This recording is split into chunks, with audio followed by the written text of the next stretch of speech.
and welcome to the DM's Book Club, a podcast where each episode we talk about some Dungeons & Dragons and how we can fit it into our role-playing campaigns. This week, as ever, there is Fiona on the other side of the chairs.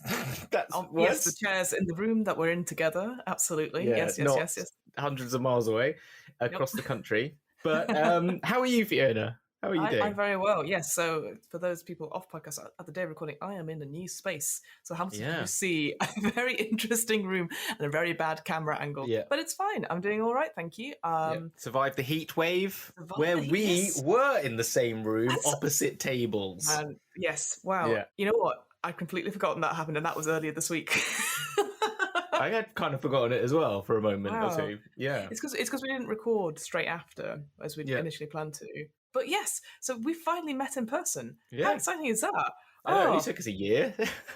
We didn't even take any proof. We should have taken a photo for all our loving fans out there to have listened all three of them. Yeah, all three of them to have looked at. Well, we'll definitely do that next time, because now we've obviously now I've introduced. Well, Hamilton, you've had it before, but like we had our first 5 guys together, which is very special. And now we're just, every time we meet in London, we're just going to have to do a different burger chain and rate them. Yeah, that's it. Shake Shack next, I think. Yeah, Shake Shack. That's up for that. There's got to be some. Please suggest any if you know London food stuff, because otherwise I'll just be like, let's go to Five Guys, because that's my. Just try all the Five Guys. All the Five Guys, but I am very boring. I do like I'm partial to a Byron burger. I think they do a good burger. I do like them. You know what? I've not had a Byron burger for ages. They've got good buns. That's what's good about them. But you know where we should really go is Bodine's, because that's my London favourite barbecue place. And get the sandwich, get the Bodine Soho sandwich. Talking about the wonders of meeting and the wonders of all these different amazing, wonderful food places. I'm shaking my head. Shaking your head, but I'm laughing.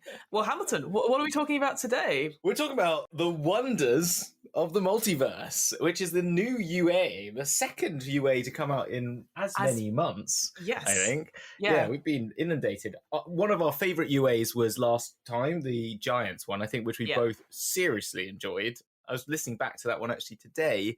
And I was just like, that is the Path of the Giant Barbarian, still one of my favourite things to have come out. It just fixes barbarians, basically. Not that they needed fixing, but it fixes a few things in barbarianism? Sure. Barbarian subclasses that I always felt that would set them back, like being able to throw crap and being able to attack things at range. Mm-hmm. And I think that's why I really like it. But it's been a very interesting week, because, again, at the time of recording, on Tuesday...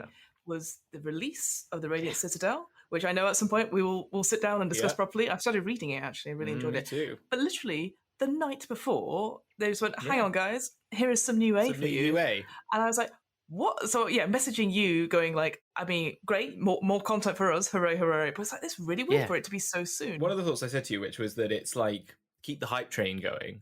My other thought is that this does give away a lot about what's coming next. Let's hide it behind the Radiant Citadel, so not so many people are talking about it, so we can keep it only the nerdy super UA fans like us. I sent it to you, and obviously both busy lives, and then mid-morning I read it, and I was like, holy shit. You sent it to me twice. You're like, have you read this? Have you read this?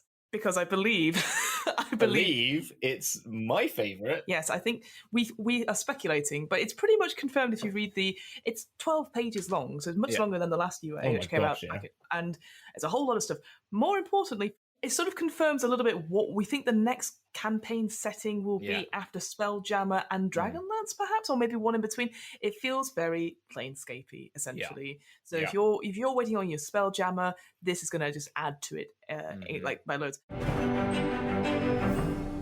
let's just dive right into it. The first thing that comes up is this new race, this new lineage called Glitchling, which little tagline is, these mechanical servants of law seek to experience all the multiverse has to offer. And I was just like, well, Modrons. Playable Modrons! Like, literally our favourite thing that we always say, like, Autognome, they're super close to Modron. One day they'll have playable Modrons, and they've given us that. They've done it. Yeah, they finally updated it. Oh, yeah. I'm so hyped. When I read it, I was like, no. And then I carried on reading it, and I was like, yes. It's so obviously because some glitchlings then carry what they learn back to lawful planes, like Mechanis, to inform the orderly working of the. I mean, it mentions the planes, it mentions Wakana specifically. Clearly, that's just a nod. It's like, if you know this is playable Modrons. Like, they've just called them Glitchlings for like they called Harangar rabbit folk. Mm-hmm. I think it's just that. They're just like, If you know, you know. But if you don't know, we've not confirmed it. But I also like that if this is the actual title that they go with, Glitchlings, it kind of makes sense because I guess Modrons, because obviously they are part of Mechanis and Primus and all that sort of thing. So these are ones that have broken away from the us and we and stuff. And actually reading about them, again, like all good UA, obviously it's just like you can be anything, anyone, etc. But I like the idea that there's a little bit that says they begin their existence with rudimentary personalities, like what Modrons do. But as they absorb information, they grow and they develop. Yeah. But they retain quirks. And of course, there is a quirk table. And Love them. Yeah. I love it. I love the fact that one of them is just like we think of ourselves as part of the collective lawful forces of the multiverse and don't refer to ourselves as a singular thing. So the fact you could do that. There's one that's like you preface things with a short description such as observation, interjection, query. It's like hold it. Phoenix Wright. Objection. Well, there you go. That's what we're going to have for you're going to have that for your Ravnica, yes. Glitchling lawyers. Yes. Perfect. There you Love go. It. But just a quick look at them in general, because like I said, this UA is just full of stuff. Obviously, creature type is a construct, they're medium, they have a walking speed, they have metal skin, so armored plating. Yeah, got a good base armor class of 14 plus your dex. That's pretty good, actually. I think that's more than most people that you have. And then they have this thing called Balance Chaos, which I think rogues, it's a similar rogue thing, as I say, rogue everything up and you're happy. I just like this because it said basically whenever you roll an attack or a saving throw and you roll a 9 or lower on the d20, you can balance chaos and treat that number as a 10. And you can do it as many times equal to your proficiency and regain them on the long rest. Expertise in rogues is unlimited, but this is proficiency bonus related. Again, really cool flavours above it. And I like that idea that you just go, oh, no, that's not how it works. I really did think before I got there, before I read it, I thought, they're going to make it so everything is average for you. And I was hoping they would do that. So that would be amazing. Hit points always average. Every attack is average. You can make as like an alternate. I'd make that like my alternate ruling is that you can, if you want to, if you're happy to do it, you can just say before you roll, you can either take the roll or you could just say, I'm going average damage. I'm going for average on everything. It's a hangover from your Modron days. Yeah, exactly. Here's a cool thing, though. There's a thing called Living Construct. You were created to benefit several spells to preserve life, but don't normally affect constructs. That happens on what's they called Warforged as well. Does it now? Because I couldn't remember that. So Cure Wounds, Healing Word, Mass Cure, etc. They help. So you're not just like mending spell constantly. No, because again, it's something that they did previously with the Tasha's one with the Reborn and stuff like that, where it's like you're undead but also humanoid, so you can benefit from healing stuff, Ordered Mind, which is something we saw when we looked at Modrons. All it is just advantage on saving, on wisdom checks and saving throws to avoid or end the charm condition on yourself, which I actually quite like that. As you said, it's a really good nod back to Modrons with exactly the wording, so that's kind of cool. Yeah. And then, I know what you're going to say. Hey. They do have wings and they have a fly speed, but again, this fly speed is not too bad because it's to the end of your current turn. Yeah. I can't even say it. Vestigial? Yes. Vestigial wings. So you can use that a number of times again, so your bonus proficiency. There's a lot of this. Here's a feature, use it as many times as you have for your bonus proficiency, which is usually up to 5, maybe 6. And I think that's pretty cool. And you can gain them on the long rest. And I'm like, you know what? This sounds cool. I instantly was like, I'm going to be honest. I'm a Modron lady. I love Modrons. I think it works really well. So I'm like, tick, tick, tick. I think that's a good definer of red flag. If someone says, I don't like Modrons, I'm like... Like, so you don't like Mechanis then? Well, we did a whole episode on Mechanis and... Actually, to be honest, we'll talk about that later. Spoiler alert!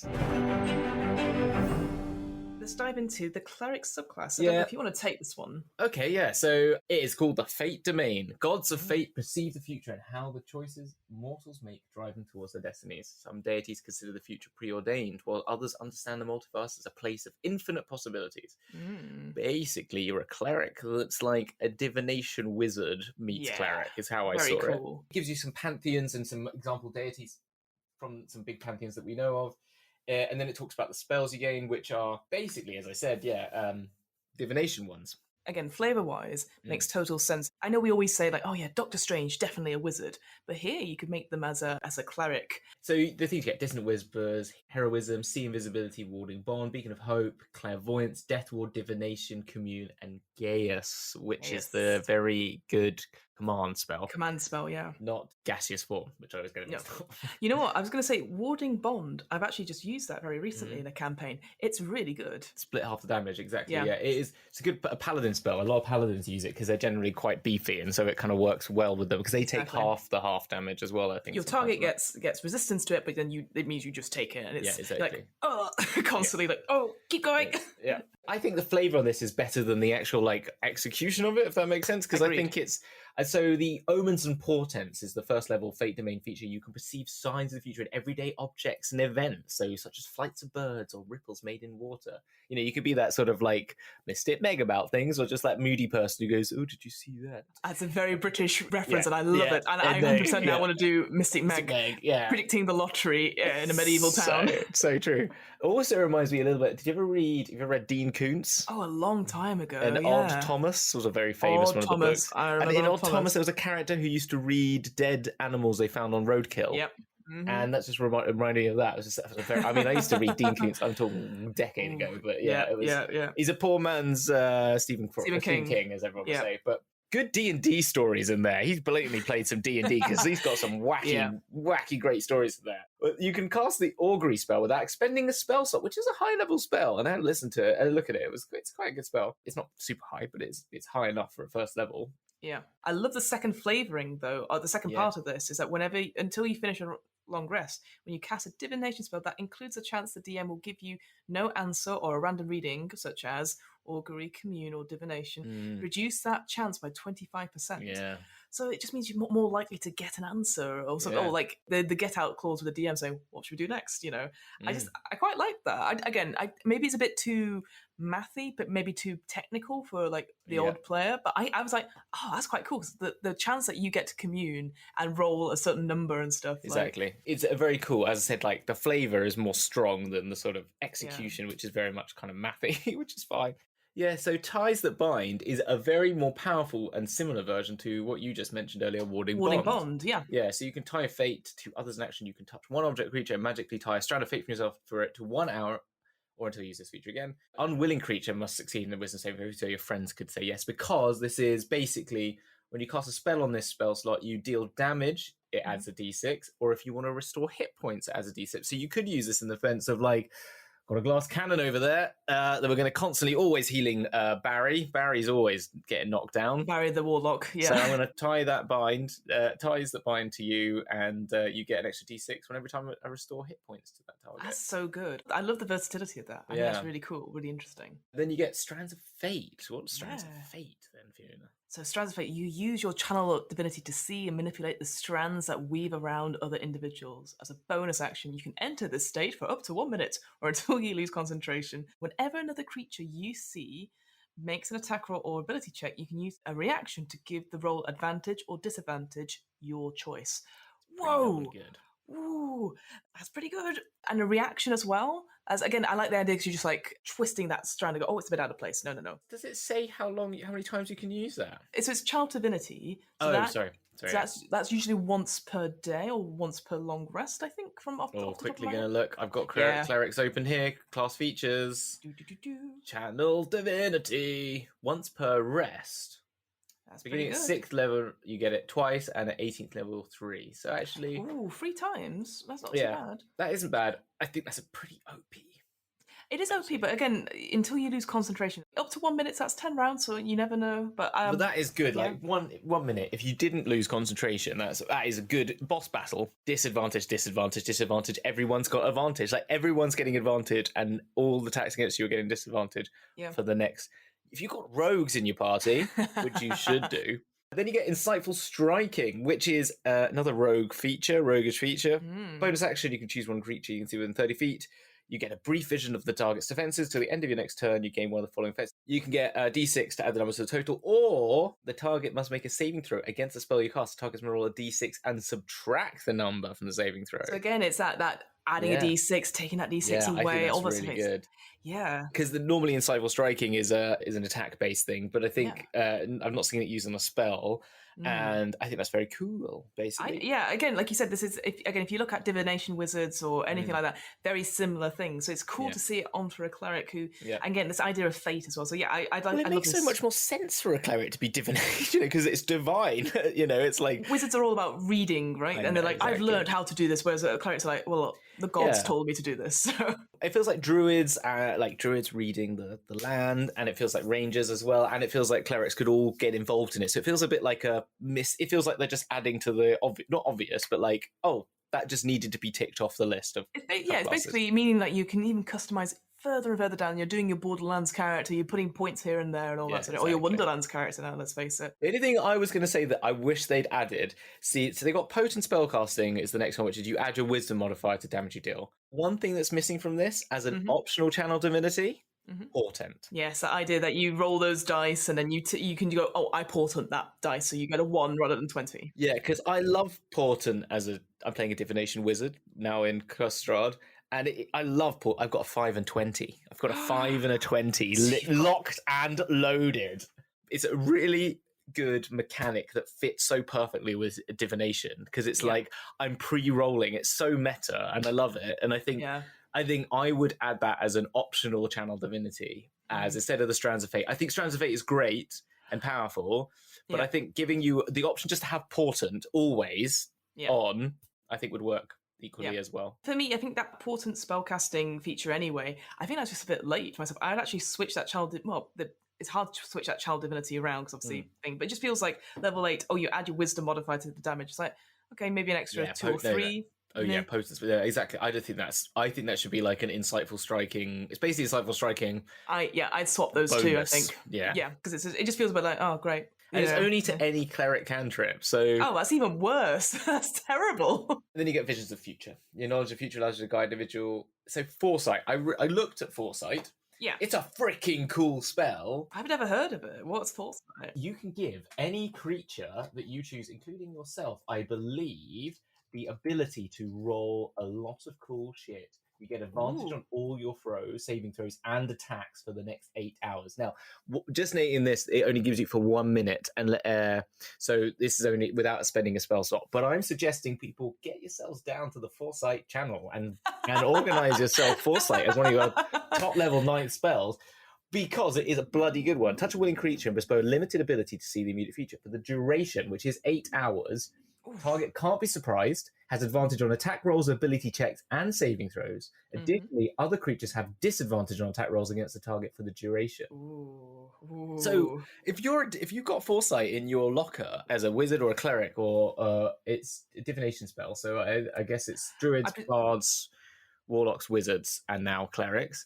It's a bloody good spell. That's cool. If you got your barbarian, anyone, I don't know, barbarians have always got advantage. But if you give your glass cannons, your glass cannon, or your fighter, or you're giving your barbarian the fact that they can't get disadvantage, so they can be recklessly attacking without having to get disadvantage back on attacks. I don't know. It's a bloody good spell, and I think it's a good buff. I think it's a really good buff to have. I think overall, the subclass, it totally makes sense. I think it's cool. I think it's nice to see this, like you said, getting divination back into all magic casting classes, including clerics. So let's have a brief chat about the backgrounds, because I know we'll get to the spells and we'll get to the feats a little bit. Like we'll just have a bit of an overview. But the backgrounds are 4 new backgrounds. So this UA is just full of stuff. Yeah. And I think the reason I was like, I need to tell Hamilton to read this thing ASAP is because there's stuff about portals, there's stuff about planes. It's Planescape. Yeah, Planescape is happening essentially. So you get bonus feats to this, which it mentions another thing. DM allows, if any background gets a bonus feat, which some of these do, give bonus feats to everyone, which is like the Strixhaven, everyone gets spells. So we talked about this before, so that's really cool. And so the fact that you choose one of these backgrounds and instantly you get a feat, which I'm like... Yeah. And I think this is going with the fact that they're doing more of this sort of thing, making it more campaign specific, making some cool things that fit with them, because Planescape makes sense anyway, because that's what they're doing, clearly. And more shit is good for players. So Giant Foundling, which I know I'm not doing this in order. So this is just going back to what we did in the UA. It's giving an additional thing that gives you an origin about your childhood that's brought up as an orphan, maybe, or you've got some sort of lived in a prehistoric pocket of the world. Clearly, this is what the other setting is. It's going to be dinos. It sounds like the giants and the dinosaurs is a So you think it's going to be two separate things? Yeah. Because I was going to ask you, is there a giant bit in Planescape? Because I don't know that well. Because I was like, maybe there is. I think the Giant UA, as I said, was all about prehistoric. I think they've got a primordial sort of campaign setting coming out, which is going to be giants, dinosaurs, woolly mammoths, all that sort of stuff. Jurassic Park. Right. And then they've got Planescape. And so I'm going to get past the giant stuff because it's boring. It's not boring, it's amazing, but... boring, not boring. Yeah. But you can guess what it is. If you listen to our Giants one, it basically just gives a background that links to those feats. The two that are Planescape. Gate Warden background. Yes. You spend a significant time somewhere influenced by a portal to another plane of existence or by intense planar forces you're accustomed to experience that would leave others reeling in terror or enraptured by otherworldly beauty. Yes. As you're comfortable dealing with fiends and celestials as you are with vendors in town. Maybe that town is Sigil. I don't know. So, skill proficiencies, persuasion and survival. 2 languages additional of abyssal, celestial, or infernal. Recommended. Yeah, recommended. Yeah, I know. Yeah. I've never seen it recommended before. I think that's quite cool. Ring of keys to unknown locks. Love that. How cool is that? That little bit of flavoursome. For me as a DM, I'm like, well, I'm taking that. And a black book. Yeah, those are going to mean something for sure. You gain the Sign of Outer Planes feat, which there are ones for chaos, good, lawful, and evil. There is not a neutral one. Oh, that's true. Well, as we found, neutral is sometimes the most exciting because it's the planes of conflict. And so there's got to be something fun there about the rules of conflict and the fact that you're always in this weird balance and are able to find this sort of Libra-esque point in the middle. So I think that would be interesting. Building a Gate Warden character, you get some funky personality traits. I love these personality traits. I just wanted to pick up on 2 of them. So I like the number 2, and on this table you get, I think in terms of exchange, something for something and nothing for nothing. So I like that sort of tit for tat, like thinking outside the box a little bit. But then I also love, I pepper my speech with borrowed words and curses from Planar languages. I love the idea that you just don't know what they mean though. Yeah. Like, it's like that Love Island, it is what it is, it's just, that's what I would do. I would just go like do a big thing about reality TV shows, get their catchphrases and just say it every so often, you know, like, where's the lamb sauce or something like that. And you gain some Gate Warden trinkets, which is like a nice a trinket table. They're lovely. Small lead ingot with a strange thumbprint, a smouldering pebble of coal that whilst always hot doesn't burn skin.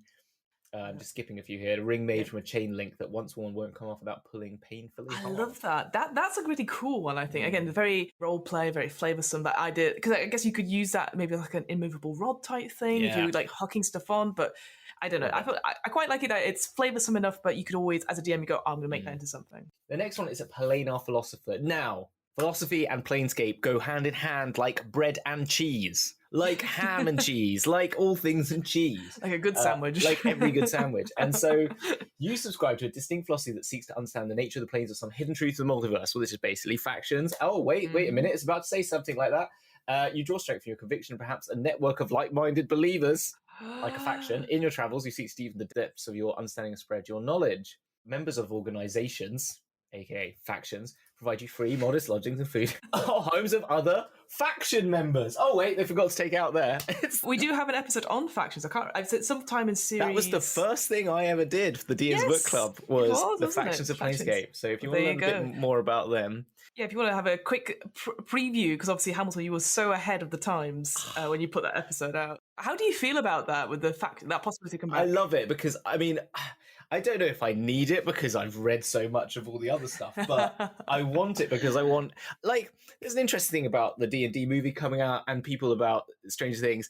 I'm one of those people that's like, more people playing the stuff I love, yes, please. And so I'm so excited that Planescape will actually be cool because I'm not one of those people like, I liked it before it was cool. I'm like, no, I did like it before it was cool, but I want people to play with now. Exactly. Like, I can actually share that joy. Yeah, exactly. That's what you get from doing this podcast. It's like, I like this thing, you like this thing, great, we're going to talk about it for ages. And then someone else on the internet will go, I also like people talking about this thing. You're like, yeah, thanks, guys. Yay! No, I think Planescape, I love it. So you gain 2 languages, you gain Artillery Persuasion, but you get feature Conviction. You gain the Sign of Order Planes. In addition, members of organization, I said, provide you that, but you also get these philosophy traits, which are very much related to the factions. So I don't venerate any gods. We could be as powerful or greater than, which is the Athar, if anyone knows that. Experiences everything live in the moment, which is the sensates. When things crumble, I find meaning in the ashes. That could be the Doom Guard. I was going to say Doom Guard, right? Yeah. Life thrives through order. I won't tolerate disruptions, which is probably the Harmonium. Or the Governors could be one of the two. Yeah. Ooh. When others make plans, the multiverse laughs, and so do I, which is probably like the Chaos Detects or the Free League. And I know what's right, and no one's out of my way, which is Harmonium / Mercy Killers. So all good stuff. I just want them to be. I want them back. I want more factions. I want to be making more factions. I want to be doing homebrewing factions, and people actually want to be interested in it. And then it has the Rune Carver again. Yeah, so we've obviously talked about that in the UA, because that was before was like those feats, so the apprentice and the adept, and obviously the subclass as well for wizards. And now you have a whole background about it. So you could be like a subclass wizard Rune Carver with a Rune Carver background with 2 Rune Carver feats, because you really love carving those runes, essentially. Did you notice before, and I noticed in this one when I read it the second time, that the art of Runecraft was initially created by the Giants of Yore? Did you notice that from before? No, I didn't. I just assumed it was giants in general. As such, though, giant runes are the most common. And languages that you know, giant and one other language. So this, obviously, the Rune Carver is related to this primordial, primeval campaign setting, which is going to be all about the giants. Definitely. No, I hadn't seen that little bit of text before, but absolutely. Again, another flavoursome thing, like rune style, so different flavourings and stuff. Like, I like the one, like number 3 on that table, which is you engrave stones onto glass beads and thread them through necklaces and bracelets. So again, this idea that you covered in these beautiful, glassy jewellery, essentially, looking beautiful in that. And then even once you draw your runes into candles, melting the wax to smooth over. That was my favourite one. Yeah. Very cool, very cool. Yeah, personality-wise, again, it feels very giant in a way as well. Is it practical to learn an ancient language that is rarely used everyday speech? No. Is it fun? Very. That's what all the Latin majors say, isn't it? Why don't we talk about the rest of the feats that we've got going on? There's a few that relate to some of the backgrounds we talked about earlier, and there's, as we've already mentioned, the ones that they updated that are the Rune Carver and the giant-based ones. Yeah, the giant ones, again, they're now all of them have an attack of some sort plus something else, essentially, which is nice, because some of them had a reaction or didn't do as... or basically, all of them have an attacking thing, rather than like, a debuff or something like that. The only thing I did want to say quickly on that giant one, there is a spell. There is a Strike of the Giants, which is an earlier one that specializes in several different ones, and that's another damage taking one. So if you're a hill giant, you take an extra 1d6 of the weapon type damage. Really cool. I quite like that flavouring. I will say though, it's not a set d6 of damage for all of them. Some of them are more, so like fire giants is an extra d8 of fire damage, and the cloud giant is only a d4 of thunder damage and stuff like that. And I guess maybe because they're combined with like an extra effect, perhaps. But I was just like, that's a shame, because you feel like an underwhelming if you're on one side of the, on the other side, basically. It's usually like it takes an extra die of damage plus something else. Apart from that, fire giant was just like, it's just an extra d8 of fire, and you're like, rubbish. So I think you get that one early on as one of your backgrounds, or so. So yeah, it's only a first level, isn't it? With that, then, they've got a load of these very related to the planes. So we've already mentioned how much this is related to planes. And as I've mentioned, they have lawful and chaotic. They have good and they have evil.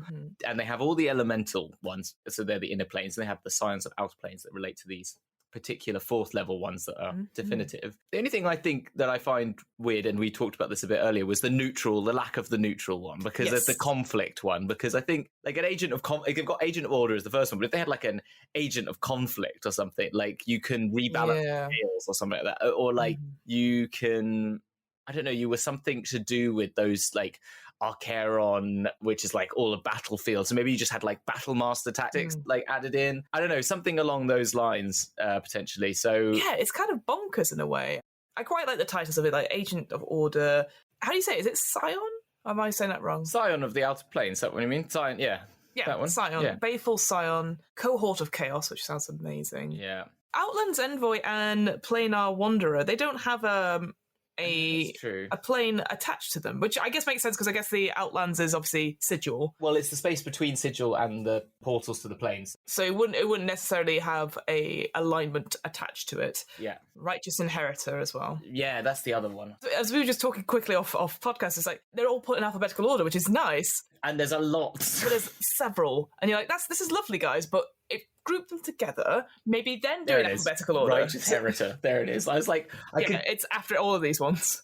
But should we go through them? Yeah. So, Sign of Outer Planes. You are influenced by and adept at navigating planar pathways and the strange realities of the outer planes. As we know, they are very strange. Whether planar essence infuses you or you have extra planar ancestry, your connection to a plane infuses with the energies found there. Choose a type of plane listed in the planar infusion table below. Your choice gives you resistance to a damage and the ability to cast cantrip as specified in the table. Right. No material components. Use whatever you want to spell, like to use for you as your ability. So you've got Astral Plane, Psychic, and gives you Message. Chaotic Outer Plane, Necrotic, Minor Illusion. Evil Outer Plane, Necrotic, Chill Touch. Good Outer Plane, Radiant, Sacred Flame. Lawful Outer Plane, Radiant, Guidance. And the Outland, Psychic, Mage Hand. So I'm guessing with that, the only ones that are true neutral places there is the Outlands, so that covers that. And then you would have to make the decision based on if you've got a chaotic good plane, such as like Arborea, for example, you could obviously make the decision then to go down the Radiant or Necrotic route, because and that's the kind of irony of this, the fact that chaotic means evil, therefore necrotic, because I think that chaotic doesn't necessarily mean that. And I think that something that would be more chaotic would be like damage to that you can't, like a wild magic thing, would be a better way of dealing with it, because as we know from the 2E source books that we've been looking at for Planescape, you know, wild magic is the classic, you're on a plane of chaos, wild magic always happens, basically, in the level of that. And things that don't happen so much on those planes are divination spells and abjuration sometimes, depending on them. So those things could be played better, as well as, like, evil planes. Yes, definitely, like, necrotic happens. It makes more sense, but and that kind of makes sense. If they want to take this another level, they could have had things like a resistance to healing magic. Ooh, do you know what I mean? Yeah, like a sort of negative part of the feat, which is like you get half heals or something like that, but give them a boon in addition, because that's what, again, like we were saying in those 2E Planescape books, that's something that's what happens. Healing on certain planes isn't as effective because of the nature of the planes. That would be really interesting. I think annoyingly, because of the way 5e is now, they'll be like, oh, we can't have anything too negative, which is it's, I know. As a home, I think, you know what, as a home rule, that would be quite cool. I think I would give them a boon in exchange, like you always take half healing or something like that, but you get to double damage on something else or something like that. It's a really serious kind of change. Because UA is this anyway. It's playtesting. Why wouldn't you just go, you know what, we're just going to playtest some new things. If it doesn't work, we're going to chuck it out. How do people feel about it? Because I think we get to that stage now with role-playing games. I got to that stage where we're like, actually, why don't I just fucking try like a one-shot where I'm a drunk elf monk and I got all these cool things, and then whatever, it doesn't matter so much. If you're privileged enough to do that, I appreciate, as somebody who has 2 ongoing D&D campaigns and then the odd 1 or 2 one-shots, I get to do that sort of thing. But, exactly. You know, some people might just prefer doing the long one. But this is what UA is opening to thousands of people to have a go at doing it. So but maybe there's more UA to come on Planescape. Maybe there's more. Maybe like planar effects might come into a UA at some point. I mean, that would just confirm that. I mean, this confirms Planescape. But if they go, oh, by the way, here's some optional Planescape effects. Yeah. I think the one thing I would change maybe about this particular feat is that I think what they'll do, what they have been doing with the previous UA, they've gone, oh, it's too powerful, or people didn't like it, so we're going to change it. I think you would change it to a cantrip of a certain school rather than a specific cantrip, just because I can see there, like, you know, Chill Touch and Sacred Flame, which are very cool spells, and then you're like, okay, I want to do the Astral Plate. Oh, Message. Okay, like it's. You know, just I think it would be a choice. I think it would just make it as customizable as possible, I think. So I think it'll be a school of magic. And also, the Outlands is so much cooler with Mage Hand. Like, you know, like Guidance is also good, but like Mage Hand is so much more fun than a lot of the other ones. Like Minor Illusion. Oh, like the chaotic outer plane. Oh, you get Minor Illusion. That's what I mean. Okay. No. Gaius. Give them Gaius. It's not a cantrip. That's not a cantrip. That's ridiculous. Yeah, but that's what you give them instead of, like, for the fact that they lose healing. You get a 9th level spell. Now that is truly chaotic. But give them wild magic as well. Like, I don't know. It's so much fun. But yeah, having wild magic and then the effects that has on the different planes as well, depending on the nature. Anyway, but yes, interesting first one. You know what I think is wrong with this document now that I look at it? I think not only is it not organised by level and then grouped by theme, that's what it should be rather than alphabetical order, because then it can have those first level ones like that Scion of the Outer Planes. That's kind of the important one that sets up all the other ones. We'll do it for you at home. So on the fly. So it's Scion, you get the Scion of the Outer Planes, and then you can have these ones that go with it at 4th level. So if you want to choose Lawful Outer Plane, you obviously have to have that already prerequisite at 1st level. You can have this 4th level Agent of Order. You can channel cosmic forces of order that lock the multiverse into patterns. Your actions are your own to choose, but these forces grant you the following benefits. Increase an ability score of your choice by 1, up to a maximum of 20. Very useful, always useful. Stasis Strike. Once per turn, when you damage a creature you can see within 60 feet of yourself, you can deal an extra 1d8 force damage to the target, and it must succeed in a wisdom saving throw or be restrained by spectral bindings until the start of your next turn. I like that. So that's that one, Agent of Order. What's the next one then? The next one, as I'm scrolling desperately up and down. Baleful Scion. Baleful Scion, thank you. Oh, that's the next one. Baleful Scion. So you can channel the cosmic forces of evil that cause pain, but invigorate your being. You can choose your own actions despite this malignant connection. Interesting choice of phrasing there. I like the flavour of that. So it's like, oh, you're not fully evil, but you can choose how evil you want to be. So fair enough. With this, again, you get that ability score increase. Increase one ability score of your choice by 1 to the maximum of 20. And then you have life-draining grasp. Once per turn, when you hit a creature with a melee weapon attack, you can also deal necrotic damage to it. The damage is equal to 1d6 plus your proficiency, and you gain this number of hits points equal to that damage you dealt. So you're basically doing your oddish impression of absorbing and mega draining, essentially.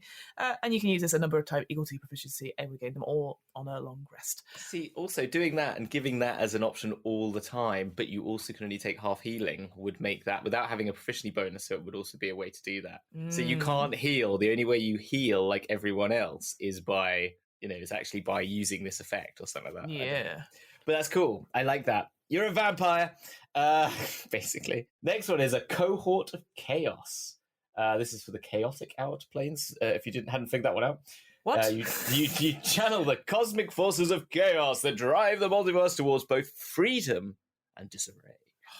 Your actions are still yours to choose, but you gain these benefits. The actions are still yours. We're not liable for anything you do as a Cohort of Chaos. So all of these give you the ability score, but then when you roll a 1 or a 2, so this basically, why wouldn't you take this 4th level feat? Because the other option is increase an ability score. I know. So it gives you an ability score plus a feat, basically. I love this one, the Chaotic Flare. Chaotic Flare, when you roll a 1 or a 20 on an attack roll or a saving throw, the magic of chaos flows through you, so they are giving you wild magic. Yeah. Roll on the Chaotic Flares table to determine what happens. A flare lasts until the end of your next turn, and the new flare can't occur until the first flare ends. 1. D4. Disruption field. Waves of energy ripple in a 10-foot sphere centered on you. Every creature other than you starts to turn in that area. All that moves into that area for the first time on a turn takes 1d8 force damage. Oof, brutal. So that's even if you roll if you roll a natural 1, you're like, oh well. So still take damage. Everyone takes damage. You get some force damage. You get some force damage. I don't. I don't. I'm okay. Yeah, Battle Fury. A creature of your choice that you can see is filled with a reckless fury. The creature has advantage on attack rolls and disadvantage on ability checks. Cool. I like that. Unbound. When you move, you can use some or all of your walking speed to teleport once, along with any equipment you're wearing or carrying, up to the distance you use. So you're not Huey. Up to the distance you use to an unoccupied space that you can see. And then finally, on a 4, wailing winds, howling winds swirl around you in a 60-foot radius. You and any creature in that radius has disadvantage on wisdom saving throws. You can also forcibly release a chaotic flare as a bonus action, rolling on the table anyway. You can use this a number of times equal to your proficiency bonus. I like that. That second part of that, the fact you're like, oh, it's not just a one-off, really. Yeah. I like that it can be a natural 1 or a natural 20. Because I think before, like, it's because for me, again, it's so rare that I play any wild magic. When it happens, I'm like, oh, now what? Because obviously I don't do it. I think with the chaotic flares, I would expect this list to expand to maybe a D6 of stuff. Even more sometimes, maybe a D8. I wondered, like, could they find something that's a D20's worth? Because they've only got that one. Of course they could. That Wailing's Winds one, that's the only sort of bad one in the sense of like you also get that. But I would like an equal 10 cool things and then 10 shit things, Shit things, but you get affected as well. Yeah. To be fair, if people need wild magic tables, there are some great ones out there. The Wild Magic Revisited one that I used before, which does do planar effects. So if you're on a chaotic, it actually automatically does this for Planescape. It actually says, like, if you're on a neutral plane, it does less, and then it actually automatically adds this into chaotic events and stuff like that. So you can already do that. But it has ones like every spell you do is enacted by badgers. Amazing. So someone cast a healing spell. That happened when we were doing our session 0 for our Planescape game that we ever did. And I was like, they were healing. And so little badgers came up and sewed the queen's back. That is adorable. Yes. Is that adorable? I think for me, I just make it into Modrons. But otherwise, yes, absolutely. Yeah, exactly. You can do what you like. Exactly. Next one then is the Outlands Envoy, I think. Outlands Envoy. All right, I'll take this one. So you have spent significant time in Sigil, or Sigil, depending on where you're from. If you're Mercer or not, basically. Or elsewhere in the Outlands, the crossroads of the multiverse. Being steeped in the converging planar energies grant you these benefits. An ability score increase, shock horror, Crossroads oh god, that's why I have to take a run up for this one. Emissary. Emissary. Crossroads Emissary. You learn Misty Step and Tongue spells. You can cast each of the spells once using this feat without a spell slot, and you must finish a long rest before you can cast a spell in the same way again. So you get 2 cool spells. I've never seen the Tongues spell before. Tongues is the ability to talk in all languages. Is that? Oh, I believe. Yeah. I'm sure. You know what? I spent so long comprehending languages. I know. Yeah. I'm the one that's on Duolingo. Yeah, the spell grants the creature you touch the ability to understand any spoken language it hears. Moreover, when the target speaks, any creature that knows at least one language can hear what they say. So it's universal translator, basically. A Babelfish, amazing. Yeah, Babelfish. I like that. Okay, cool. Yeah. So I think that's quite a nice little little flavoursome sort of feat. Planar Wanderer. This is a sign, again, of the Outer Planes feat with no tie to any plane. Alignment, yeah. Exactly. You can draw on the forces of the multiverse to survive cosmic extremes and to traverse its infinite realm. So I do see this more as the neutral one. Yes. You gain these benefits. Planar, so you don't get the ability score. Yes, just about to say, yeah. But you get some freaking cool things, which are very useful for being a Planar Wanderer, which is planar adaptation. When you finish a long rest, you gain resistance. And there's no reason why you couldn't take this and then later at 8, another feat, take another one of these plane ones when you get another one at 7th. Because currently we only have the prerequisites for certain things. So like for this one, for example, you have to be a 4th level and you have to already have a Scion of the Outer Planes feat of some sort. So if you've got the good, you could take good at 4th level and then one of these neutral ones at 7th. But you don't have you can't have this if you already have this feat. You know, there's not like a restriction per se, which is actually really cool. The only restriction would be that you couldn't take the good and evil one because you've already taken Outer Planes brackets good Outer Plane. You couldn't then take Outer Planes bracket evil, but you could take good bracket good and lawful bracket lawful. No, you couldn't because they don't let you do that. Are you okay, Hamilton? I'm just seeing behind you all these notes and this sort of pinboard. I'm literally, this is what you are Charlie from It's Always Sunny in Philadelphia. It's the Chicken Man. So, planar adaptation. When you finish a long rest, you gain resistance to either acid, cold, or fire damage, your choice, until you finish your next long rest. Pretty damn good. That's cool.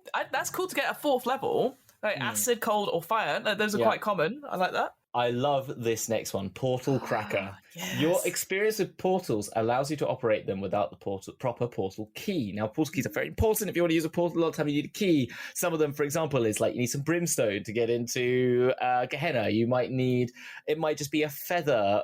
Some of them are esoteric, like a feather weighted on a rock whilst it's in transit and you have to move through, or it's at certain times of the day, or it's holding a book, or it's actually which side you go through. But as an action, you can concentrate on a portal you're aware of that is within 15 feet, which you will be aware of because of the next one.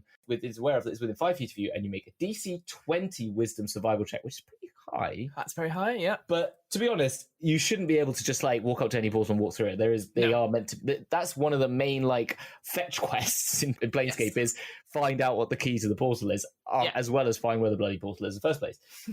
On a failure, you take 3d8 force damage, and you can fuck off a lot. That's a lot for fourth level. You might be taken out. Exactly, and can't use feature on that portal again until you finish a long rest. On a success, you can force the portal open or closed for 1 hour. So again, useful though if you want to close it. Is where I'm seeing this more like, fuck, we're running away from the demon, the Tanari on the abyss. Get through the portal, break the portal. Wisdom check. And you're already running out of health. This is a bit of a risky gamble. Guidance, everyone's giving you guidance, advantage, everything like that. Bardic inspiration, just anything. Inspiration, so you can do it. Shut the goddamn door! Yeah, exactly. For that duration, a portal is closed this way and doesn't respond to its portal key unless a creature employing the key succeeds on a DC 20 intelligence check. And now, Portal Sense is interesting because if you are in Planescape, in the old 2E ones, that if you are a planar being and you play as a planar being, you automatically have a portal sense because all planar beings have this ability to do what this next one is, which is portal sense. So having that as a planar wanderer, giving you enough time to become accustomed and a part of the planar. So if your player that you play in this campaign that they're going to be bringing out is a primer, or a clueless, as they're called, then they wouldn't have this feature, but then at least it gives you that ability because obviously you've been wandering around long enough. So portal sense, you know the direction to the last planar portal you use whilst you and the portal are on the same plane. Moreover, as an action, you can detect the location of any portals within 30 feet of you that aren't behind total cover. Once you detect a portal with this action, you can't use the action again until you finish a long rest. Now, yeah, that makes a lot of sense, and it's something, as I said, planar beings would have, so that's fair. The total cover thing, there are also plane portals and gates that, as a DM, you can skip around from that. Right. But I think it's good. You can take the next one there, which is Righteous Heritor. Righteous Heritor. So yes, another level 4, a sign of the outer planes, in brackets, good outer plane feat. You channel the cosmic forces of good that foster serenity and fellowship. You know, those really good things that everyone has. You are still free to choose your own actions, so you still can be a bit of a dick, but you gain these benefits. So, an ability score improvement. Hooray. And Soothe Pain. When you or a creature you see within 30 feet of you takes damage, you can use your reaction to dull its suffering and reduce the damage it takes by 1d10 plus your proficiency bonus. You can use this benefit a number of times equal to your proficiency bonus, and you regain all expended uses on a long rest.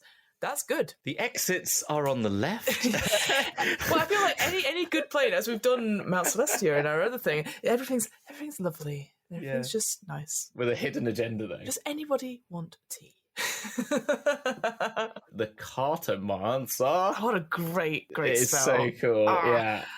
Hey, you know who the coolest X-Men is? It's not Wolverine, it's fucking Gambit. We've always known this.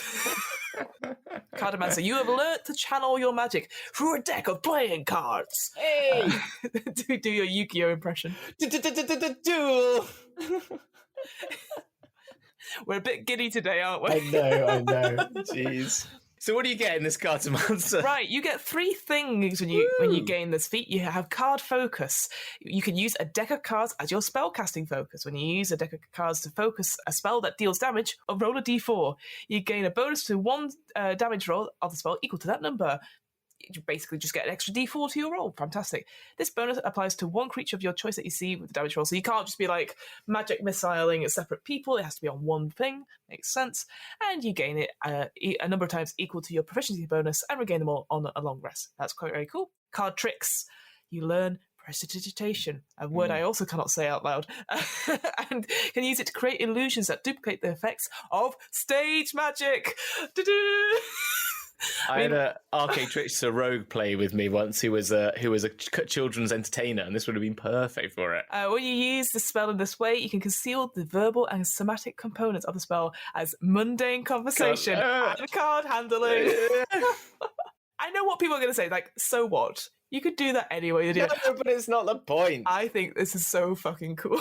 I I think this is definitely going in the Planescape one as some sort of crazy characters. There's going to be something fun in there, I think. I think they're going to make a real planar jumping. I think it's going to be the next... I'm hoping it's going to be the next Dragon Heist. I'm hoping it's Hayek, Intricasso, that crowd, all back on the bus. Because when I did my Dragon Heist, I made it Sigil Dragon Heist in the end, because I moved it to there for a bit, because I was mucking about reading Planescape again, and I sort of like brought them there and like had that working in. I think it's a great it's as good as Waterdeep. It's a great place. Go with that crowd and get them making something super wacky. Yeah. I think would be perfect for it. I think that's what this is. That'd be so exciting to do, like a planar heist, essentially. Yeah, exactly. Popping between different things. Finally, the third and final feature you get from this feat, Hidden Ace.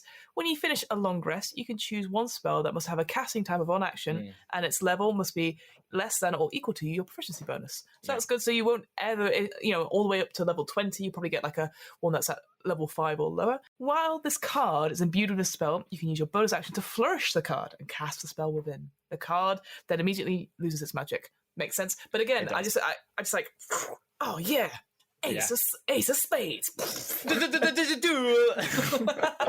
I think someone needs to take this card monster and make it into a proper thing, like a class or a subclass. Yeah, a subclass class. I just think, like, again, I'm sure that there's already something out there on DM's Guild, but this idea that you could, like, depending on the card that you pull, like, you do it randomly, and you're like, it's like, it makes sense, because if it's like whatever your proficiency is and lower, like, there's too many variables. But I just feel like the idea that, okay, you're going to pick for each one of these cards is a cantrip of your choice, and then you shuffle it and go, oh, it's actually it's poison spray or something like that. And I think, you know me, I love a good prop. And as a player, I'm like, that'd be really cool. Like, oh, what's it going to be? Oh no, it's prestidigitation balls. Exactly. How unuseful is that? For me, like, I'm a big fan of having other mechanics in D&D just to try them out. So card stuff, like using just like a randomly generated, like a D66, all that sort of thing. Using tokens, great. What I think would be cool is you give all of them have like a particular, like, you give the whole set of cards some sort of fabric and a like ability, right? And then you draw at the beginning of each day 6 cards. Oh, right? Yeah, so every day you draw 6 cards, and as you level up, you gain spell slots, which are cards, right? But that's how. So say you can have 52 like spells, or 52 abilities or whatever, but you draw those cards, and that is it for the day, so right? Cool. And then you can shuffle them. You can put them back at the bottom of the deck if you want to, or you can shuffle them back in. But that is it. And that's like your spell slots for the day, and you can use them. Cool. So it's not like, it's not like bullshit. You just show them at the end. It's not you actually hold them in your hand and you go, okay, which is basically Gloomhaven. It's Gloomhaven. It's Magic the Gathering, Gwent. But why not? Like, why the fuck not? People love that shit. And they are getting it on the minis game. Why wouldn't they get on the card game? Yeah, I see. Now I just want to play a game where I'm DMing, and then they go, okay, we challenge you to like a card game, and then I bring out my Magic the Gathering sets. I go, right, we're going to do it right here, right now. And like, oh no! All right, 4 hours later. Yeah, like, get Gwent out on the phone. That's a good idea, though. Yeah. Right, so you get some spells. This is the coolest thing. Yes, so these spells are all inspired by the deck of many things, which we have featured on this podcast before. So I feel very relevant, even though we did it like last season. But contains new spells that the DM might add to a campaign, making them available to players and monster spellcasters alike. So your monsters, your villains could also have it as well. We've also got 2 actual monsters additional, because I don't remember. Have these turned up before, or have they turned up on the deck of many things? I don't know. So I was trying to work out what cards they relate to. So the ones I know of, there's a Reaper, which is the Spirit of Death.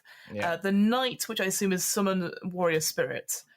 And then the other 3, I think they're just inspired by, rather than an actual card. There isn't actually already on D&D Beyond a Reaper Spirit or a Warrior Spirit. So these are new monsters as well in this UA. So they didn't even mention that at the beginning. That's interesting.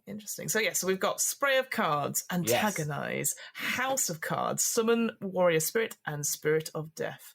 Again, they put it in alphabetical order rather than level order. Whatever, we'll deal with that. Should we try and do it by level? Can we be crazy and do that? Yes, spray of cards then. So in this one, you spray a spectral spray. Spectral.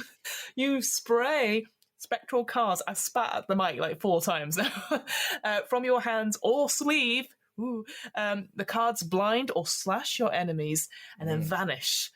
Choose one of the following effects. So you've obviously got blinding cards. Each creature within a 15-foot cone succeeds on a wisdom saving throw or be blinded to the end of the next turn.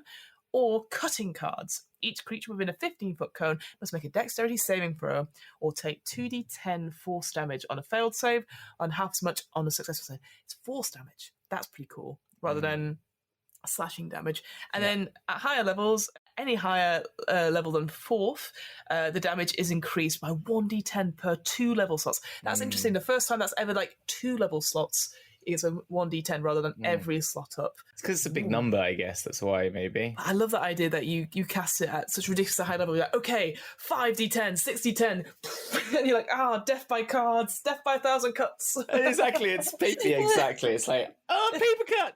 We're big fans of the deck of many things, even though, as we discussed on that episode, we changed so much about it, but just the concept of it. Exactly. Really cool. I think they're really going for it, which is cool. Antagonize then, 3rd level. You whisper magical words that antagonize one creature of your choice within range. The target must make a wisdom saving throw. On a failed save, it takes 44 psychic damage and must immediately use its reaction, if available, to make a melee attack against another creature of your choice that you can see. If no other creature is within range, the target has disadvantage on the next attack roll it makes for the start of your next turn, which is also good. At higher levels, when you cast a spell using a spell slot 4 level or higher, the damage increases by 1d4 for every spell slot. Again, maybe it's just we're just going to put this in here and see how people think about it. I don't see it being inspired by a particular card or by anything in the deck, other than maybe, go on, you take a card. No, you take a card. And then you take a card and then, you fucked up or something like that. I don't know. But I quite like it, 4d4 psychic damage and then immediately use its reaction. Again, I've not seen anything that does that. Usually it's make an attack or something like that. So it uses up something. Yeah. It uses up something, not its action. But I guess because obviously you're doing it out of turn order, right? That's probably why. That's probably why. Yeah. We figured it out, guys. We're clever. Let me tell you though, this next one is my favorite. I think just, again, the flavor of it is just good. So House of Cards, not the TV show. You touch the ground and conjure forth a defensive structure made out of a ginormous playing cards. The structure rises with you at the center, harmlessly lifting you and any creatures within the area. So presumably your enemies as well. But it takes a minute to cast, never mind. Yeah. The House of Cards has a square base that is 30 feet on each side and has 3 floors with 10-foot high ceilings. The second floor is 20 feet on each side and the top floor is 10 each other. So basically it's like a pyramid, both centered above the bottom floor. Ramps connect the interior of each floor and empty door frames connect the interior to the exterior on each level. Creatures inside or on top of the structure have half cover. Each card that comprises the house is 5 feet wide and 10 feet tall and is very fragile. The card has 10 EC and 1 hit point. Cards are immune to poison and psychic damage, which is probably very good. Reducing a card to 0 hit points destroys it. And each time a card is destroyed, roll a d6. If you roll a 5 or a 6, the house collapses, ending the spell. It's kind of it's just I love it. I don't know why you'd cast it. But I love the idea. It looks so fucking cool, but then it's terrible. Thematically, it's yes, I'm casting it, but also be I built it. Ding. Literally that first turn of combat, we've all got half cover, and then they just go, okay, fireball. Yeah, and it lasts 24 hours. 4 hours. Yeah, it's a bonkers spell. You're just doing it just for the shits, aren't you? I guess. Yeah, I love the concept. I think it's great. I just can't see it being used in battle. It feels very much like that whole Fortnite thing about AC. Building. Yeah, I think it needs a little bit, maybe I don't know, because if you give it 15 AC, then I think that's more than some wizards and warlocks have. No, I know. It's kind of it feels like it needs to give other benefits for being in there that aren't defensive. When you're in this House of Cards, you also, you gain better short rest, or you get something else to make it so that if you can keep it going for a certain, it allows you to take a long rest without exhaustion, so you've got cover. I don't know, something like that would be better. I also think I would make it roll, when you roll a d6, 5 or 6, I would reduce that to a 1. Or 1 or 6. I feel like 5 or 6, that's a third. And you imagine on your first roll, you're like, oh, balls. And everyone collapses inside. Exactly. I don't know. I do think it's. Again, I love the imagery of it, but I think it's gonna be tweaked in some way. Or if it was like you got to make it like Jenga, so like if 1 goes, it's like roll a d20 on a 1, and then once 1 goes, you take it down to a d12, and then a d8, d6, d4, flip a coin, and then that's it. Reducing the die value as you go down. Yeah, that would be so much fun. Because you imagine it's a natural 1 on the d20. Yeah. Fuck. Yeah, but at least that's like 1 out of 20, which is kind of more. Yeah, it makes more sense. So then you get another 3rd level spell is Summon Warrior Spirit. So this is where we get one of the new monsters. I did send both of these to Micah Strad DM because I'm sadist, I guess. I don't know, because like why give him more stuff to hit us with? But he was happy with it. So Warrior Spirit, 1 action, range 90 feet, VS and M, a knight card, a gilded playing card depicting a knight worth at least 300 gold pieces. So it is the knight card, I imagine. Again, I like that just because, again, my partner's been selling Magic the Gathering cards recently. I like that idea that you go to a certain marketplace and you're like, I'm looking for a specific card. Then you go here, and there's all these other cards. You're like, oh, God, there's still got a Clefairy? No one's going to get a Clefairy. A Magic Madhouse, you can get it for cheaper. I was like, yeah. Anyway, sorry. Right, so you call forth the Warrior Spirit from a legendary deck of many things. It manifests in an unoccupied space that you can see within range.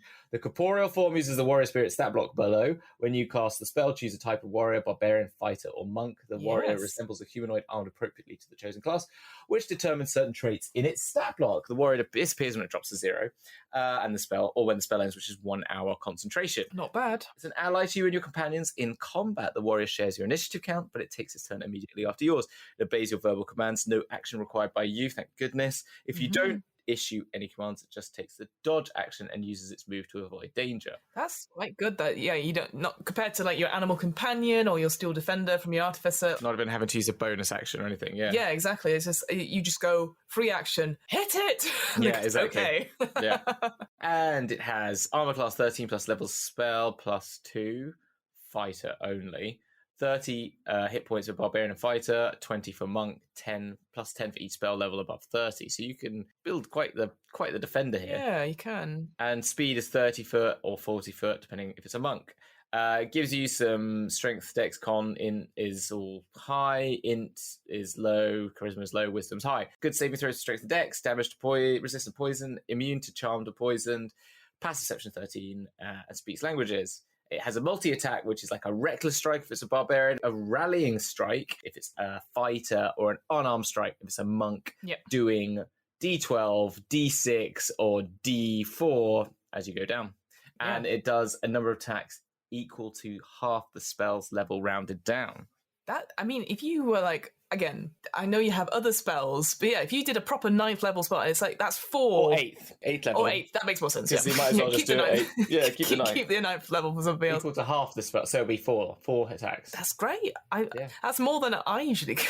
Yeah, exactly. And again, we've had the stat block idea before. I feel like it's tricky because that speed stuff obviously makes sense for monks to be a bit speedier than the others. I just feel like just make it like hit points, just give it a decent number rather than split it up and splitting hairs essentially. I do get the speed thing though, because obviously that's a monk something, but I feel like hit points is like they're all fighting classes, right? I think it does feel a bit unfair. I feel it also makes it like the monk does gets that bonus reaction, doesn't it? Gets the knocked prone ability as well. So whilst the rallying strike from the fighter is piercing damage, and the warrior can choose another creature it can see within 20 feet of itself to gain 1d6 temporary hit points to, and the reckless strike is a d12 plus 3 plus the spell's level splashing damage, and the attacks made against the warrior until the start of its next turn are made with advantage, so it gets the reckless feature. So they are balanced a little bit. It still feels like, I know the prone thing is pretty good, but I think what they're going to do, just because maybe it's just my assumption about what a knight is, I think they're just in the next version of this, because I'm sure they'll do another one. I think it's just going to be fighter. and they're just going to have it like that. Because I love the cool idea of like, oh, it is a barbarian or a monk, but I just feel like feels like splitting hairs. Maybe it's just because I'm very boring and I'm like, oh, I want different stat blocks for things. And then the last one, then you can take this one. It's very Fiona flavored. It is Fiona favorite. It is Spirit of Death. That's Fiona's real voice. Hello. So for this, one of the components is a gilded playing card depicting an avatar of death on this card. Concentration up for a minute. You call forth a spirit that embodies death itself. Choose a creature you see within range. The spirit manifests in an unoccupied space that you see within 10 feet of the target, and the target becomes haunted by the spirit. The spirit uses the Reaper Spirit stat block, which is underneath, and disappears when it or the haunted creature is reduced to 0 hit points or when the spell ends. So it's not like that spirit hangs around and goes, you can move it from target to target, essentially. Yeah. But it is an ally to you and your companions, which is great. Shares your initiative count, but takes its turn after yours. It obeys your verbal commands, so you don't need to use your action to be like, kill that guy. But it will only attack the haunted creature, which is good. Yeah. If you don't issue it any demands, it will take the dodge action and seek to move to avoid danger. I love the idea that this is Avatar of Death. Oh no, don't hit me. Just trying to get away from it. But looking at the stat block itself, it's very similar to the Avatar of Death that you can get in the thing. You got 30 feet of normal speed, but it's going to be hovering, so it's 30 feet of flying speed. Incorporeal movement, so it can move through other creatures and objects as if they were difficult terrain. If it ends up inside an object, it's shunted to the nearest space and gets the 10 force damage. Fair enough. Haunting Tracker, you and the Reaper sense the direction and distance to a haunted creature if it's on the same plane of existence as you. So that's interesting that you, as the person who's conjured it, can also sense it as well. But it's only for a minute, this lasts. You're not tracking much for a minute, are you? More like if it's using like Dimension Door, that sort of thing. Misty but I agree, because otherwise it's like plane shift is a bit of an overkill, I guess, on that front. But let's look at its actions. So we've got, obviously, it's got multi-attack, similar to that Warrior Spirit. So depending on what level you set it at, it will do the number of attacks equal to half the level spell rounded down. Reaping Scythe, so that's its weapon attack. Your spell attack modifier to hit with advantage. I've never seen that before. So you guess, you just roll twice. I guess because maybe you're focused on the creature's target. I don't think you get that. I don't know if you get that with the Avatar of Death, actually. And then finally, it's sort of once per day feature, Paralyzing Fear. The Reaper attempts to instill fear into the haunted creature it sees within 60 feet of itself. The creature must succeed on a wisdom saving throw against your spell save DC, or become frightened of the Reaper for 1 minute. Whilst frightened this way, the creature's speed is 0, and it can't benefit from any bonus to its speed. It can repeat the saving throw at the end of each turn, or immediately after it takes damage, ending the effect on itself on a success. That's cool, because I guess normally frightened is like you go away from them and you can't attack them and stuff. So the fact that you're rooted to the spot, that's quite... I'm confused why this is higher level and shitter. In what sense, Hamilton? It lasts only a minute instead of an hour to the Warrior Spirit. It's got less hit points. It's got a lower armor class, and it can do less damage. Okay, it gains advantage on its attacks, but so does the Barbarian's Reckless Strike. So it literally, why Fiona? Would I spend an extra 100 gold pieces, an extra, a higher, more time in Magic Madhouse bargaining, bargaining, a higher level spell slot, for what is ostensibly just got slightly better stats. I agree. I think this is level 4. It's not as good. I think what I would do, I'd raise the level on it to maybe 5 or 6, and then just use Avatar of Death instead, rather than this. I think I agree with you to an extent. Like I think it's a cool idea, but again, because it's like a poor imitation of an Avatar of Death. Yeah, it's a poor imitation of that, and it's not as good as a lower level spell that you will have as a casting monster, which is creating a Warrior Spirit, which will be there for an hour and doing damage after damage after damage, same amount of attacks, but more damage. Oh, and it does a Paralyzing Fear once per day, which we all know. Any spell like that is not worth its salt, because if you're ready with all your attacks, and it does work, because it's either use it once and they get to save after every turn, so like they're going to hit that DC, or when they take damage. So you've got one go at using it, and and luckily it works if your spell save's high enough. So really, it's not as good. Oh no, I see that now. I think. I think I would just use Avatar of Death now, unless they do something to it, because I guess it is quite OP Avatar Death. Or just make it like a warrior spirit. Just take the same as that. Give it an hour concentration. 'Cause it's still concentration. You can get hit. Give it all the same stats and just allow it the hour, because then the tracking becomes useful. Yeah. And then it's just basically, yes, it is got better stats and it can fly and it's got more immunity. So that feels like an up level. That makes sense. Like, come on, Casper, find them. Yeah. My time is grow short. Yeah, exactly. Yeah, so there we go. We've gone through all 12 pages of this Wonders of the Multiverse. Some good stuff in there. Some exciting stuff in there. Honestly, I'm so pumped for Planescape. But as I said at the beginning of this episode, it feels like there's so much stuff and they're doing so much things, but I'm kind of overwhelmed. Like almost when I see like the Marvel lineup for the next couple of years, and you're like, well, some of this is exciting. I have no idea what it is. Have you seen? Oh, there's a great meme about it. I'll find it. Find it. I'll find it for you now. It's quite amusing. I saved it to my phone because I loved it. It's I'll share it with you visually, but it's got all of the things up there, and then it's Kramer and Seinfeld. Why don't you just give up? Why don't you just give up? That is fair. It's like there are so many. Like there's so many. It just feels like we're rushing towards something with Wizards. Like I know in a couple of years' time we've got the 60th anniversary. There's going to be the 5.5 or revised edition of the rules for the Magic stuff. That's coming out as well, isn't it? That's coming out soon, because obviously a lot of this stuff, when you're looking at it, you're like, it's already got that in readiness for this. But it feels like, why are we rushing, guys? Like, let's enjoy Spelljammer. Let's enjoy Dragonlance when it eventually comes out. It just feels like we've got yet another setting. Like we've only just got Radiant Citadel coming out. Like I said, this UA came out the day before Radiant Citadel, and they're like, here it is. And you're like, guys, give the Radiant Citadel like a week, and then be like, hey, try this stuff, because I know that it makes sense that they want to try this stuff. I don't know. Yeah. It just feels like we're rushing towards something, and they're pumping out as much stuff as possible for a growing market. Let's face it, like D&D is such a big thing, and people getting into it and stuff, especially with the film coming out as well. I don't know. I love it because it's content for us. I love that sort of stuff, but I just hope that we're not going to be overwhelmed with so much stuff that there's gets to a point where there's like this apathy, this sort of ennui, I guess, of just content, and not enjoying it for what it is, and taking the time to appreciate it. Well, that's the thing, because I feel like, I haven't had a chance to look at Radiant Citadel yet, and then by the time I get around to having a chance to look at it, Spelljammer's going to be out, and then I'm going to be like deep into that, and then the next minute it's going to be like whatever the new stuff's coming. Dragonlance, which we'll put on a shelf somewhere. And we'll look at it at some point. We'll lance the dragons, don't you worry. So that's basically it, isn't it? That's it for today. But thank you all for listening. Hamilton, thank you for coming along on this wonderful UA journey. Sorry for Planescape derails, but I can't help myself. But Hamilton, if we can't find you on the DM's book club, where in the world will you be?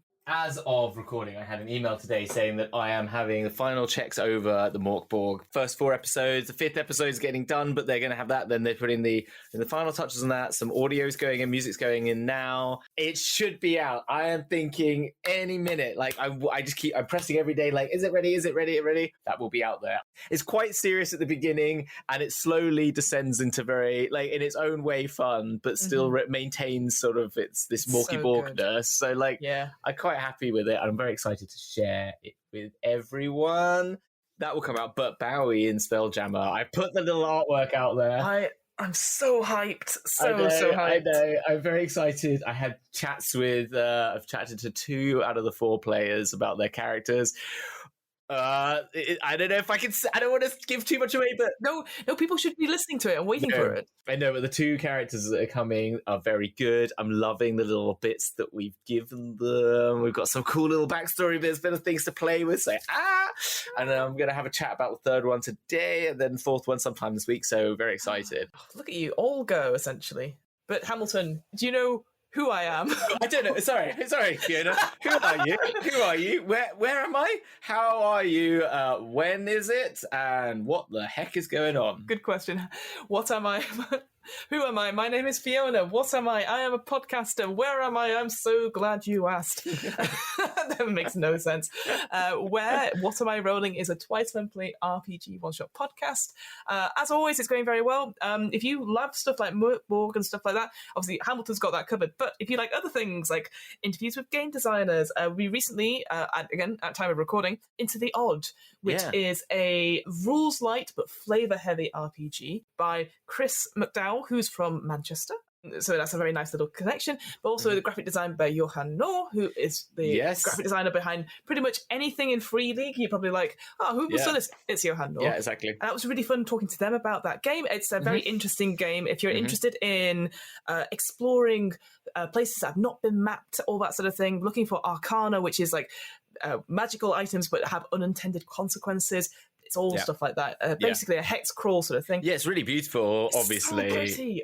Not surprisingly. And the hex crawling idea, I had a quick look at it. It's really cool. I really like it's a very it's a really simplified, but as you said, flavor heavy. And it's a very nice system for like doing that sort of like exploration thing. I quite like it. It really is. Big and small scale as well, which is quite interesting. The other thing I ran recently, for a live stream, I ran Shadow of Mog by Leyline Press, which is, if you're not into your politics in your games, it's not one for you. But essentially, it is like a post-Brexit tabletop RPG game. And the idea is that you are a group of survivors who have formed a party, and you're making your way along the London Underground. And again, it uses that D66 system. It's very straightforward. My favourite thing about it has this mechanic, which you may say slows down the game a little bit. I say, it allows you as a role player to really go for it. Essentially, if you want to do anything in the game, if you wanted to go this way, if you want to eat first, anything like that, you have to have a vote on it. So you have to have people like making propositions, people arguing against it, then people voting for it, and then rolling to see how successful the outcome is, which I think is a great concept. But you need people to be really into the role play about it. And we've got other games as well. Yeah, it's all Go At Where, which is very exciting. It's all very exciting, and everyone should go and listen to that if you haven't listened to it already, obviously. But finally, yes, you're right, you're about to say something that requires hands. Hands, yes, I do, because now everyone's like visualising me. Imagine me sort of sat back in my chair with my hands at sort of chest level, and I'm like, so if you want to have an offer code from your friendly local game store in Burnley at Third Space Gaming, you type in the offer code and join with me with your hands, DNBC. Do it on the train, do it on the train. Into their checkout, and you get 10% off your first order, and that could be on anything. Hey, Radiant Citadel is out. Maybe Spelljammer will be out. Maybe another Wizards of the Coast book will have been released by the time this episode goes out. I wouldn't be bloody surprised. But you can get terrain, you can get dice. Have a look, because they are lovely, Jono and Catherine. I've been so tempted to just get painting minis again. I've got 2 boxes of minis in the cupboard that need paint. I'm just like, they're very cool, but I'm just like, well, now I've maybe got a bit of space to do it, so it's all good. But thank you so much for listening, folks. We appreciate your time, and we will speak to you, hear you, see you next time. See you on the flip side!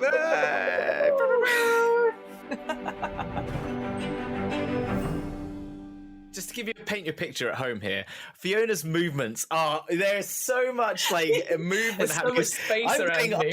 I'm getting an interpretive dance of this chat right now. So I love it. Don't change. Please don't change. I will never change. I'm just doing my little jig essentially. Yeah, exactly. Yeah.